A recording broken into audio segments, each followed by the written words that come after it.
खंबाटकी घाटात प्रियकरानेच काढला प्रेयसीचा काटा। खंबाटकी घाटात आढळलेल्या त्या मृतदेहाचे गूढ उकलले। प्रियकरानेच काढला प्रेयसीचा काटा। कारमध्ये डोक्यात हातोडीचा घाव घालून खून। पुणे बेंगलोर महामार्गावर असलेल्या खंबाटकी घाटातील दरीत मृतदेह आढळून आलेल्या 27 वर्षीय अनोळखी महिलेची ओळख पटवून सातारा पोलिसांनी अवघ्या काही तासात हत्येच्या गुन्ह्याचा छडा लावला। खून झालेली महिला पुण्यातील वाकड परिसरातून बेपत्ता होती।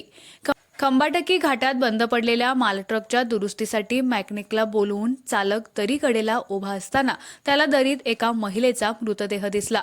त्याने खंडाळा पोलिसांना माहिती दिल्यानंतर पोलीस घटनास्थळी दाखल झाले।